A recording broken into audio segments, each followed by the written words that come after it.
آج کے لیکچر میں ہم عمر خیام کی ایک انتہائی خوبصورت رباعی جو ہے وہ پڑھیں گے، بلکہ ایک رباعی نہیں ہے، اس میں 3-4 رباعیاں ہیں، ہر اسٹینزا ہی ایک رباعی ہے۔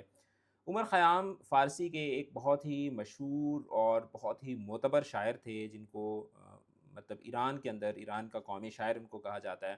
اور بائی دا وے ایران کے 2 قومی شاعر ہیں، علامہ اقبال کو بھی ایرانی جو ہیں وہ اپنا ایک نیشنل پوئٹ مانتے ہیں، اور عمر خیام کو بھی نیشنل پوئٹ کے طور پر مانا جاتا ہے۔ اور اگر آپ انٹرنیشنل لٹریچر کی بات کرتے ہیں تو اس میں بھی جب عشق و محبت والی شاعری کی بات آتی ہے تو اس میں عمر خیام کو ایک ان کو دا پوئٹ آف رومانس اینڈ وائن کہا جاتا ہے۔ بڑی خوبصورت ان کی شاعری ہے، اور اس کی شاعری کے اندر عشق و محبت کی بھی باتیں ہیں، اور ساتھ ہی ساتھ عشق حقیقی جو ہے اس کی بھی بہت ساری چیزیں آپ کو یہاں پر ملتی ہیں۔ اور یہ رباعیات جو ہیں یہ در حقیقت انسان کی زندگی کے متعلق ہیں، اور انسان کو اپنے خالق حقیقی کے ساتھ جوڑنے کی ایک بہترین کوشش ہے۔ تو اس کو جناب پڑھتے ہیں ہم لوگ اسٹینزا بائی اسٹینزا، اور ہمارا طریقہ کار وہی ہوگا کہ پہلے ہم ہر اسٹینزا کے جو ورڈ میننگز ہیں ان کو کریں گے، پھر اس کے بعد ہم اس کی انٹرپریٹیشن کریں گے، اور پھر اس میں سے جس طرح آپ کے پیپر کے اندر جو ہے وہ کوسچن آنسرز آتے ہیں تو اس طریقے سے ہم اس میں سے کچھ کوسچن آنسرز کو سالو کرنے کی بھی کوشش کریں گے۔ اب ایک کا مطلب ہوتا ہے جاگنا، باؤل پیالے کو کہا جاتا ہے، فلنگ کا مطلب ہوتا ہے پھینکنا، جس طریقے سے آپ وہ ایسے کر کے لہرا کے کسی چیز کو ہرل کر کے ٹاس کر کے کسی چیز کو آپ جو ہے وہ جب کسی چیز کو ریلیز کرتے ہیں تو that is called filling. Filling کا یہ پاسٹ فارم ہے فلنگ۔ اچھا، پٹ ٹو فلائٹس کا مطلب ہوتا ہے بھگا دینا، یعنی کہ ڈسپرس کر دینا، ڈرائیو اوے۔ ہنٹر شکاری کو بولا جاتا ہے، پرسور کو، اسٹاکر کو۔ ٹیورٹ جو ہے وہ مینار کو بولتے ہیں، جو ٹاور ہوتا ہے، اسپائر ہوتی ہے اس کو، یعنی کہ جیسے محل کا یا مسجد کا مینار ہوتا ہے اس کو ٹیورٹ کہا جاتا ہے۔ نوز جو ہے وہ پھندے کو بولتے ہیں، یعنی کہ ایک لوپ کو، ٹریپ کو جو ہے وہ کہا جاتا ہے پھندا۔ اب پڑھیے گا، بہت خوبصورت جو ہے وہ پوئم ہے۔ اب شاعر جو ہے وہ در حقیقت ایک عام آدمی سے مخاطب ہوتا ہے اور کہتا ہے کہ اویک، اور اویک کے بعد یہ جو اپاسٹرفی ہے نا یہ بہت ہی خوبصورت ہے۔ مطلب اس کا مطلب ہے کہ جیسے وہ گویا کہ پوئٹ جو ہے وہ آپ کو جھنجھوڑ رہا ہے، جھنجھوڑتے ہوئے کہتا ہے کہ اویک، جاگو، for morning in the bowl of night has flung the stone that puts the star to flight. جاگو، کیونکہ رات کے پیالے میں اب دیکھیں نا کہ رات کو وہ کیا کہہ رہے ہیں، ایک پیالے سے وہ جو ہے نا وہ تشبیہ دے رہے ہیں۔ مارننگ جو ہے صبح نے رات کے پیالے میں ایک پتھر کو لہرا کے پھینکا ہے، that puts the star to flight, جس سے ستارے جو ہیں وہ بھاگ گئے ہیں۔ یعنی کہ رات ایک گویا کہ پیالہ ہے، اور اس پیالے کے اندر یہ جو پتھر ہے یہ در حقیقت کیا ہے، سٹون جو ہے یہ ریپرزینٹ کرتا ہے کس کو، سن کو۔ اچھا، یعنی کہ وہ در حقیقت کیا کہہ رہے ہیں، وہ کہہ رہے ہیں کہ جاگو کیونکہ صبح ہو گئی ہے۔ اینڈ لو کا مطلب ہے دیکھو، غور سے دیکھو۔ And lo, the hunter of the east has caught the sultan's turret in a noose of light. اب یہ دیکھیں کہ یہ جو ہنٹر آف دا ایسٹ ہے یہ در حقیقت جو گریک مائتھولوجی ہے، آپ نے اکثر دیکھا ہوگا جی، جو آپ کے سٹارز ہیں، لیو ہے، کیپریکارن ہے، اور اسی طریقے سے باقی جو آپ کے سٹارز، کینسر ہے، تو ان کے متعلق نا گریک لٹریچر کے اندر ڈفرینٹ طرح کی ستاروں کے متعلق سٹوریز ہیں۔ مطلب وہ جو آپ کو آسمان کے اندر وہ ایک پیالہ نظر آتا ہے، ایک اس طرح کی ڈفرینٹ چیزیں جو ہیں وہ آپ کو ڈفرینٹ شبیہات نظر آتی ہیں، ڈفرینٹ آپ کو شیپس نظر آتی ہیں۔ تو ان شیپس کے متعلق نا جو گریکس تھے انہوں نے ڈفرینٹ طرح کی سٹوریز جو تھیں وہ گھڑی ہوئی تھیں کہ فلاں ہوا تھا، اور فلاں ہمارا ایک ہیرو تھا اور اس نے یہ کیا تھا، پھر وہ آسمان میں چلا گیا، اور اس طریقے سے مطلب انہوں نے سٹوریز بنائی تھیں۔ اب یہ جو ہنٹر آف دا ایسٹ ہے نا یہ بیسیکلی اورائن نام کی ایک کیسٹیلیشن ہے، ٹھیک ہے، اورائن نام کی۔ اور اس کے اندر وہ جو اگر آپ اس کے ستاروں کو دیکھیں نا تو آپ کو ایسے لگتا ہے کہ جیسے ایک آدمی ہے اور وہ اپنے ہاتھ میں ایک جو ہے وہ، اب یہ دیکھیں میں نے کتنا بےہودہ سا آدمی یہاں پہ بنایا ہے، میری یہاں سے آپ اندازہ لگا لیں کہ میری ڈرائنگ کتنی جو ہے نا وہ فضول ہے۔ اچھا، تو وہ مطلب وہ اگر آپ اس کو رات کو دیکھیں نا تو وہ آپ کو ایسے لگتا ہے کہ گویا ایک شکاری ہے، اور وہ آسمان کے اوپر مطلب ستاروں کی شیپ اس طریقے سے بنتی ہے کہ جیسے ایک شکاری ہو۔ اچھا، اور یہ وہ کیسٹیلیشن ہے جو کہ دیر تک مطلب صبح سب سے جو آخر میں ستارے ڈس اپیئر ہوتے ہیں یہ ان میں سے ایک کیسٹیلیشن ہے، یعنی کہ ایک چھوٹی سی کہکشاں ہے جو کہ دیر تک جو ہے وہ آسمان پہ موجود رہتی ہے۔ اچھا، تو اب وہ شاعر یہ کہتا ہے کہ اینڈ لو، اور دیکھو، the hunter of the east has caught, کہ مطلب جو ہنٹر آف دا ایسٹ ہے مطلب اس کا وہ جو تیر ہے سلطان کا، یعنی کہ بادشاہ کا، جو بادشاہ کے محل کا جو مینار ہے اس کے گرد روشنی کا ایک پھندا بن گیا ہے، اور روشنی کا وہ جو پھندا ہے وہ در حقیقت کیا ہے، وہ بادشاہ کے محل کا جو مینار ہے اس پہ وہ نظر آ رہا ہے۔ یعنی صبح صبح کا جو وقت ہوتا ہے نا تو صبح صبح کے وقت میں آپ اگر بلندی پہ ہوں، میں آپ کو اس سے سمپل مثال دے کے آپ کو سمجھاتا ہوں، اگر کسی پہاڑ کے اوپر آپ ہوں نا اور ایک آدمی نیچے پہاڑ کی تہہ میں ہو، یعنی کہ وادی میں ہو، تو آپ پہاڑ پر ہوں گے نا تو آپ کو جو سورج کی روشنی ہوگی وہ جلدی جلدی دکھائی دے گی، ٹھیک ہے، مطلب آپ کو 10-15 منٹ 20 منٹ پہلے جو ہے وہ ہر طرف روشنی نظر آ جائے گی، اور نیچے والے لوگ جو ہیں ان کے لیے ابھی کیا ہوگا، اندھیرا ہوگا۔ یعنی در حقیقت شاعر یہاں پر یہ کہنا چاہ رہا ہے کہ جو بادشاہ کا جو مینار ہے وہ والی جگہ جو ہے وہ وہاں پر روشنی جو ہے وہ پھیل چکی ہے۔ اچھا، now in this stanza dawn یعنی کہ جو صبح کا وقت ہے از ڈرامیٹیکلی پرسونیفائڈ، کہ پوئٹ نے اس کو بڑے ڈرامیٹک طریقے سے، بڑے ایک ڈرامائی انداز میں اس کو پرسونیفائی کیا ہے، کہ مطلب اس کو ایک صبح کا جو وقت ہے، صبح کا جو طلوع ہونا ہے اس کو گویا ایک ایسے دکھایا ہے کہ جیسے کچھ لوگ ہیں، اور وہ لوگوں کی آمد کے ذریعے جو ہے وہ پوئٹ نے یہاں پر سارا سچویشن جو ہے وہ سمجھایا ہے۔ The dark sky is described as a ball of night and morning flings a stone. So flings a stone, this is a metaphor for the sunlight that drives the stars away.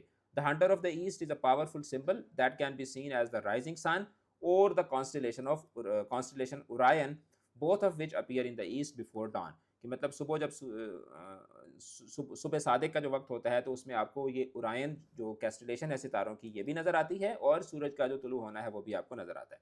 This Hunter captures the سلطنز ٹوریٹ، یعنی کہ جو basically یہ symbol of power and گرینجیئر ہے نا، یہ اس کو گرینڈیور نہیں پڑھنا، یہ گرینجر ان اے نیوز آف لائٹ، اور نیوز آف لائٹ جو ہے that represents the first golden raise of morning in سرکلنگ towers اور مینرٹس، کہ جو در حقیقت یہاں پر یہ بتایا جا رہا ہے کہ صبح کی جو روشنی ہے وہ اس نے پورے عالم کو اپنے نور کے ہالے میں گھیر لیا ہے۔ So the imagery basically evokes both the transience of night and the unstoppable march of time marked by the daily cycle of daybreak. یعنی پوئٹ جو ہے وہ یہاں پر بتانا چاہ رہے ہیں کہ کس طریقے سے جو وقت ہے وہ اپنے ایک مدار کے اندر اپنی گردش میں ہے، اور وقت جو ہے وہ تبدیل ہوتا رہتا ہے۔ تو وقت کا تبدیل ہونا بھی اس میں بتایا گیا، اور اس کے علاوہ اس پورے اسٹانزا کے اندر جو مارننگ ہے، صبح کا جو طلوع ہونا ہے، اس کو ایک انتہائی خوبصورت اور انتہائی لٹریری انداز میں جو ہے وہ پوئٹ نے یہاں پر بتایا ہے۔ Now, what is meant by hunter of the east in this stanza? So it symbolizes the rising sun over the constellation Orion. The hunter metaphor reflects how dawn captures the darkness and the visible world in its news of light. It emphasizes the cyclical nature of time and the transient beauty of the world. اچھا، اب اس میں کون سے poetic devices use ہوئے ہیں؟ تو اس میں metaphor بھی یوز ہوا ہے، پرسونیفیکیشن بھی یوز ہوا ہے۔ The sky is a bowl, the sun is a hunter and light becomes a noose. These devices basically create vivid visual imagery to convey the majesty of dawn. اچھا، تو اب اس میں جو تھیم آف ٹرانزینس ہے، ٹرانزینس کا مطلب ہوتا ہے تبدیلی، کس طریقے سے یہاں پر سجیسٹ کی گئی ہے، کس طریقے سے یہ پورا جو اسٹینزا ہے یہ تھیم آف ٹرانزینس کو کس طریقے سے جو ہے وہ ریپرزینٹ کرتا ہے۔ So the stars being driven away and the turret being deeply captured in light shows how night quickly yields to day, reminding us of the fleeting nature of time and beauty۔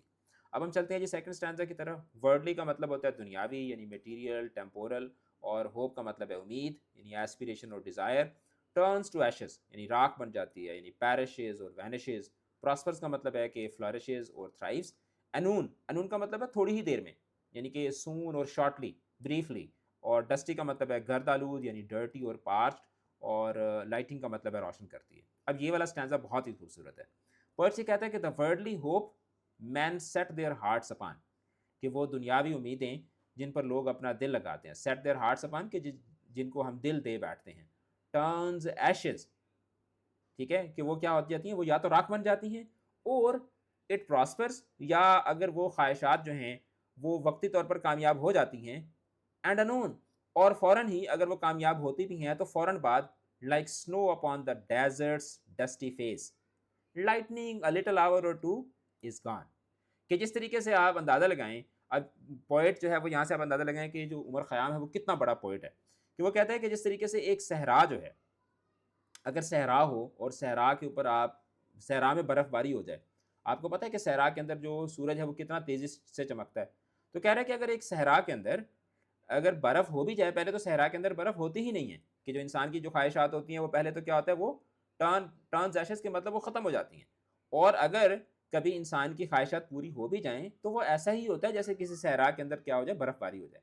اگر کسی صحرا کے اندر برف باری ہوگی تو جیسے ہی سورج نکلے گا، like snow upon the desserts dusty face, کہ جو صحرا کے گرد آلود چہرے پر جمی ہوئی جو برف ہوتی ہے وہ عارضی ہوتی ہے، وہ 1 گھنٹہ 2 گھنٹے چمکے گی اور اس کے بعد وہ کیا ہو جائے گی، وہ ختم ہو جائے گی۔ تو در حقیقت شاعر یہاں پر یہ کہہ رہے ہیں کہ انسان کی جو خواہشات ہوتی ہیں وہ عارضی ہوتی ہیں، اور اگر وہ پوری ہو بھی جائیں تو وہ ہمیشہ کے لیے نہیں رہتی. So this stanza contemplates the fleeting nature of human hopes. People devote themselves to material desires, but such hopes either fail, یعنی turns ashes, or briefly succeed only to vanish soon after. یعنی انون کا مطلب ہے کہ وہ ساتھ ہی کیا ہو جاتی ہیں, ختم ہو جاتی ہیں. The poet uses the image of snow on the dusty face of desert to describe the impermanence of worldly success. It may shine for a short time, but it inevitably melts away. The stanza captures the ephemeral کا مطلب ہوتا ہے عارضی, the ephemeral quality of life and achievement, کہ جو زندگی کی اور زندگی کی جو کامیابیاں ہوتی ہیں ان کا جو عارضی پن ہے اس کو یہ اسٹینزا جو ہے وہ کیپچر کرتا ہے, high lighting that nothing material truly last, کہ کوئی بھی مادی چیز جو ہے وہ ہمیشہ کے لیے نہیں رہتی. Now what is the central idea of this stanza? So the stanza basically focuses on the short-lived nature of worldly ambitions. Whether they fail or succeed, their effects are temporary, like snow in a desert that melts quickly. کہ مطلب کل من علیہا فان, کہ ہر وہ چیز جو موجود ہے اس نے فنا ہو جانا ہے. Now what is symbolized by snow upon the desert's dusty face? تو اس سے کیا سمبلائز کیا جا رہا ہے؟ So it symbolizes temporary beauty or success that does not endure. The desert represents harsh reality and the snow is a fleeting moment of grace or hope. اچھا, اب اس میں کون سی تھیم ایکسپلور کی گئی ہے؟ تو the theme of transience and disillusionment with materialism, کہ جو میٹیریلزم ہوتا ہے وہ اس کو لے کر ہمارے جو illusions ہوتے ہیں, مطلب ہمیں لگ رہا ہوتا ہے کہ گھر بنائیں گے تو بس وہ زندگی کا مقصد پورا ہو جائے گا, تو یہ کیا ہوتا ہے, یہ ایک ایلوژن ہوتا ہے. تو یہ جو پورا کا پورا اسٹینزا ہے یہ در حقیقت میٹیریلزم کو میٹیریلزم کے لیے ڈس ایلوژن, یعنی کہ آسان الفاظ میں اگر میں آپ کو بتاؤں تو یہ اسٹینزا بیسیکلی ہماری آنکھیں کھولتا ہے کہ بھائی یہ سب کچھ ادھر ہی رہ جانا ہے. It suggests that placing hope in worldly things leads only to short-lived satisfaction. اب ہم چلتے ہیں تھرڈ اسٹینزا کی طرف. اب یہ پھر تھوڑا سا فلوسافیکل ہے, تھوڑا روحانیت کی طرف آپ کو یہ والا اسٹینزا لے جاتا ہے. ڈور دروازے کو بولتے ہیں, انٹرنس کو, گیٹ وے کو, کی چابی کو بولتے ہیں, یعنی کہ یہاں پر کی کا ورڈ جو ہے وہ ایز اے سولوشن یا آنسر جو ہے وہ یہاں پر یوز کیا گیا ہے. ویل پردے کو بولتے ہیں, کرٹن کو یا کور کو. پاسٹ کا مطلب ہے بیونڈ, لٹل ٹاک کا مطلب ہے بریف کانورسیشن, اوائل کا مطلب ہے فار اے مومنٹ, تھوڑی دیر کے لیے. اور اب ہم چلتے ہیں اسٹینزا کی طرف. There was a door to which I found no key, کہ ایک دروازہ تھا جس کی مجھے چابی نہ ملی. There was a veil past which I could not see, کہ ایک پردہ تھا جس کے دوسری طرف, جس کے پار میں کبھی نہ دیکھ سکا. Some little talk a while of me and thee, کچھ دیر کے لیے تیری اور میری باتیں ہوئیں. There seemed and then no more of thee and me, پھر یوں لگا کہ جیسے نہ تو تھا نہ میں تھا. ٹھیک ہے, تو اب یہاں پہ there was a door to which I found no key, مطلب وہ کہہ رہے ہیں کہ یہ جو دنیا ہے یہ دنیا ایک ایسے دروازے کی طرح تھی جس کی مجھے چابی نہیں ملی, مطلب جس کو میں سمجھ نہیں سکا. And there was a veil, ایک پردہ تھا, past which I could not see, مطلب جیسے دنیا کے اندر انسان جو ہے وہ دنیا کو کبھی بھی نہیں سمجھ سکتا. دنیا ایک بھول بھلیاں ہے, دنیا ایک سمسیا ہے, ایک پہیلی ہے, اور اس میں آپ کو دنیا میں آپ یہ نہیں کہہ سکتے کہ مجھے پوری دنیا سمجھ آ گئی ہے. اس دنیا کے اندر اللہ تعالیٰ نے اتنی مسٹریز رکھی ہیں, اور آپ اس کو جو ہے وہ عشق حقیقی کے ساتھ بھی جوڑ سکتے ہیں. مطلب وہ جیسے اللہ تعالیٰ کی ذات ہے تو اللہ تعالیٰ کی ذات وہ نصرت کی قوالی ہے نا, تم ایک گورک دھندہ ہو. تو اللہ تعالیٰ کی ذات جو ہے وہ انسان کی سمجھ میں تو نہیں آتی نا. انسان کا ذہن جو ہے وہ اس قابل نہیں ہے کہ وہ اللہ تعالیٰ کی قدرت کو, اللہ تعالیٰ کے کمال کو, اللہ تعالیٰ کی کا جو جلال ہے, اللہ تعالیٰ کی جو الوہیت ہے اس کو انسان مکمل طریقے سے سمجھ سکے. یہ انسان کے بس کی بات ہی نہیں ہے. تو کہہ رہے کہ تھوڑی دیر کے لیے, مطلب انسان کیا ہوتا ہے, مطلب آج ہم ہیں کل نہیں ہوں گے. ٹھیک ہے, یہ نہ لیکچرز ہمیشہ رہنے ہیں, نہ یہ یوٹیوب ہمیشہ رہنی ہے, نہ میں نے ہمیشہ رہنا ہے, نہ آپ نے ہمیشہ رہنا ہے. تو سم لٹل ٹاک اوائل, کہ مطلب تھوڑی گفتگو تھوڑی دیر کے لیے میرے اور تیرے بارے میں. دیر سیمڈ, کہ مطلب ایسے ہمیں لگا کہ جیسے ہماری بات چیت ہو رہی ہے. اینڈ دین, اور اس کے بعد نو more of the and me, دی کا مطلب ہے یو, کہ اس کے بعد نہ تو تھا نہ میں تھا. So this stanza basically reflects on the mysteries of existence and the afterlife. The door without a key and the veil that cannot be seen through both symbolize the barriers to understanding life's ultimate truths, such as death and what lies beyond. کہ موت کے بعد کیا ہے یہ انسان کو کبھی بھی سمجھ نہیں آتا. تو آپ یہ جو پردہ ہے اس کو آپ موت بھی کہہ سکتے ہیں, یہ دروازہ جو ہے اس کو بھی آپ موت کہہ سکتے ہیں. کہ موت کے بعد کیا ہوگا یہ تو انسان کو آج تک کسی بھی انسان کو نہیں پتا کہ موت کے بعد کیا ہے, کیونکہ جو بھی مرے ہیں انہوں نے کیا دیکھا واپس آ کر کسی نے بھی نہیں بتایا.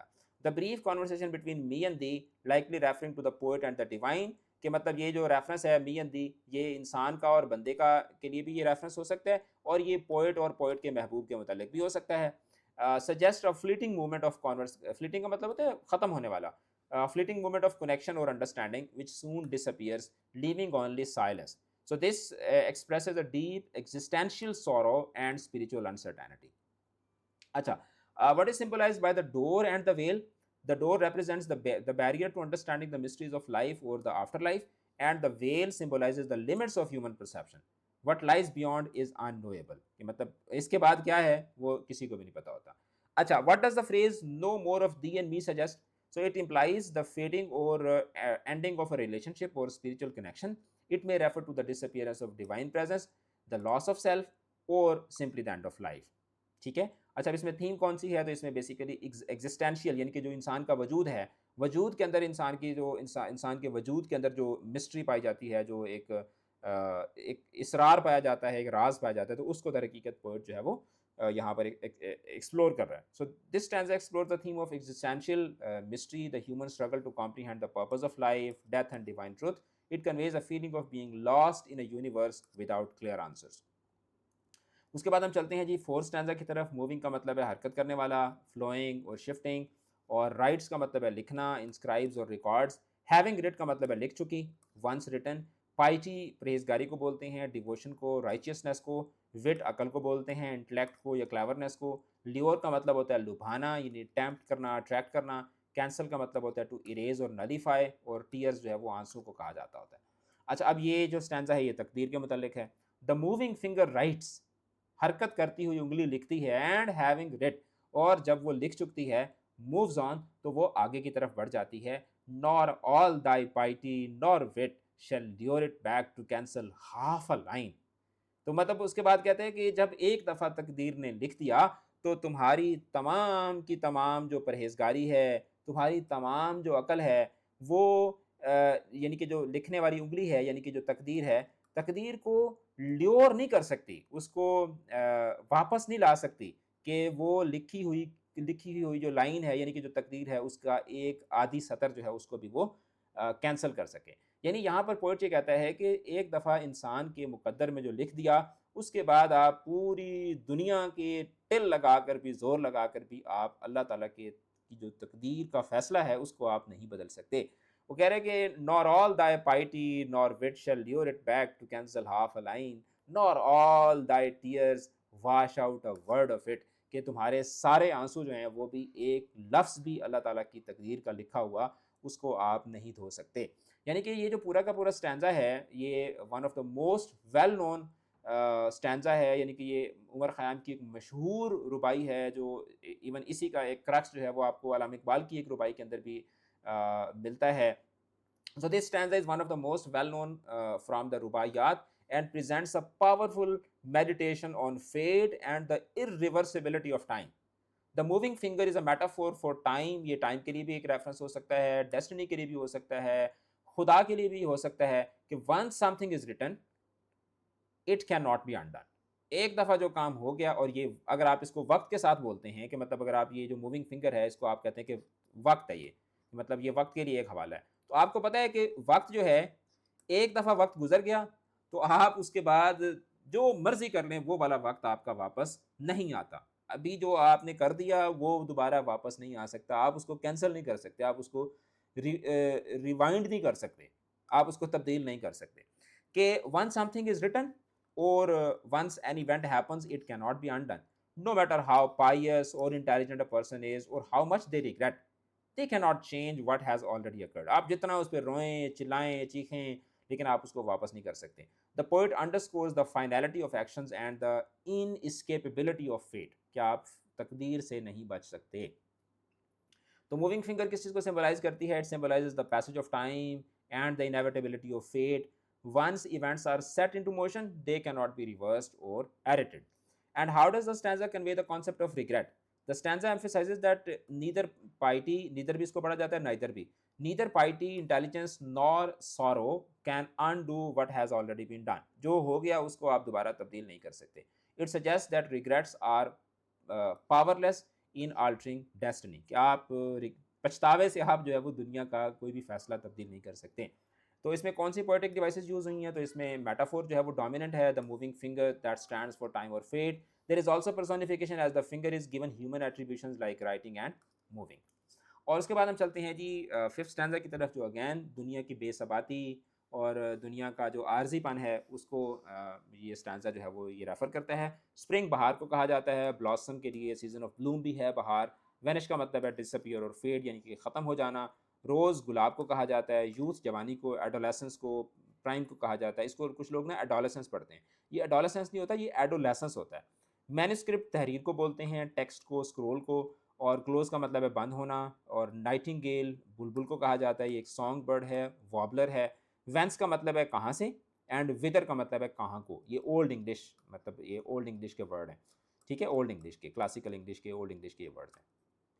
اچھا تو کہتے ہیں کہ یٹ ہائے، مطلب دیکھیں یٹ کا مطلب ہے ہائے، that spring should vanish with rose, کہ بہار گلاب کے ساتھ ہی ختم ہو جاتی ہے. پنجابی میں کہتے ہیں نا جتھے گئیاں بیڑیاں اتھے گئے ملا، کہ بہار جو ہے نا spring should vanish with the rose, کہ بہار جاتی ہے پھولوں کے ساتھ بہار بھی چلی جاتی ہے. That sweet that youth's sweet scented manuscript should close, کہ جوانی کی جو خوشبودار تحریریں ہوتی ہیں، جوانی کا جو وقت ہوتا ہے اور جوانی کے وقت کے جو ششکے ہوتے ہیں وہ ختم ہو جاتے ہیں. The nightingale that in the branches sang, کہ وہ بلبل جو شاخوں میں گاتی تھی، یعنی کہ وہ اچھا وقت، یہ بلبل جو ہے وہ در حقیقت بلبل اور یہ اسپرنگ، یوتھ، یہ سارے جو ہیں وہ انسان کے پرائم کے، انسان کے اچھے وقت کے لیے کیا ہیں، میٹافورز ہیں. The nightingale that in the branches sang, کہ وہ بلبل جو شاخوں میں بیٹھ کے گاتی تھی. Whence and whither flown again who knows, کہ ہائے وہ کہاں سے آئی تھی اور کہاں چلی گئی، یہ کون جانتا ہے، یہ کس کو پتہ ہے. یعنی انسان کی جوانی، انسان کے اچھے وقت، انسان کا جوبن، انسان کی جوانی، انسان کا بہترین وقت، وہ کہاں سے آیا اور کہاں چلا جاتا ہے، یہ کسی کو بھی نہیں پتہ ہوتا. ہم کب بوڑھے ہو جاتے ہیں، ہم کب بڑے ہو جاتے ہیں، کب ہمارے اچھے دن ختم ہو جاتے ہیں، کب ہنستے مسکراتے چہرے جو ہیں وہ مرجھا جاتے ہیں، یہ کسی کو بھی نہیں پتہ ہوتا. تو this stanza basically mourns the passing of beauty, youth and joy. اب یہاں پہ مجھے وہ پنجابی جن بچوں کو سمجھ آتی ہے تو میاں محمد بخش کو میں اکثر ریفر کرتا ہوں، وہ میرے فیوریٹ پوئٹ ہیں پنجابی کے. تو ان کا ایک کاپلیٹ ہے پنجابی کا، تو وہ کہتے ہیں کہ گئی جوانی آیا بڑھیپا، گئی جوانی آیا بڑھیپا تے جاگ پیاں نے پیڑاں، ہن کس کام محمد بخشا سونف اجوین ہریڑاں. مطلب سونف، اجوائن اور ہرڑ جو ہے یہ در حقیقت وہ ہربز ہوتی ہیں جن کو لوگ جو ہے نا وہ اپنی لانگیوٹی کے لیے اور جوانی کے لیے استعمال کرتے ہیں. تو وہ کہتے ہیں کہ جوانی جب بڑھاپا آ جاتا ہے تو اس کے بعد مطلب ہون کس کم محمد بخشا سونف جوین ہریڑاں، تو مطلب جب بڑھاپا آ جاتا ہے تو پھر آپ کچھ بھی نہیں کر سکتے. The poet laments that spring disappears along with the rose, symbolizing how beautiful moments are always fleeting. The manuscript of youth refers to the story of one's early life, sweet and fragrant, that inevitably comes to a close. The nightingale, a traditional symbol of love and poetry, vanishes mysteriously. No one knows where it came from or where it has gone. So this expresses the again the transient nature of life and mystery of existence. The tone is deeply nostalgic and wistful. Now, what does the spring vanishing with the rose symbolize? It symbolizes the fleeting nature of beauty and joy. Just as the rose is short-lived, so too is the season of spring, and by extension, the pleasures of life. کہ پھول ہے یا بہار ہے یا زندگی کی خوشیاں ہیں تو وہ عارضی ہوتی ہیں، وہ ہمیں یہ ساری چیزیں جو ہیں یہ ہمیشہ نہیں رہتی. And how does the poet portray the passage of youth? The youth is described as the sweet scented manuscript that eventually closes. کہ مطلب ایک کتاب ہوتی ہے، جوانی جو ہے ایک خوشبودار کتاب ہوتی ہے جو کہ بالآخر کیا ہو جاتی ہے، بند ہو جاتی ہے. This metaphor suggests that youth is like a beautiful story, but one that inevitably comes to an end. And what is the symbolic role of nightingale in this stanza? The nightingale symbolizes joy, love, and poetic inspiration. Its mysterious arrival and departure reflects the unexplained, fleeting aspect of happiness and beauty in life. تو اس کی summary بھی کر لیتے ہیں. The selected stanzas from the Rubaiyat of Umar Khayyam explore the transience of life, the inevitability of time, and the mystery of existence. The poet uses rich metaphors like the rising sun as the hunter of the east, snow on a desert, and the moving finger to illustrate how beauty, youth, and worldly hopes are fleeting. He mourns the limits of human understanding, the irreversibility of fate, and the passing of joyful moments, urging readers to recognize the temporary nature of all things.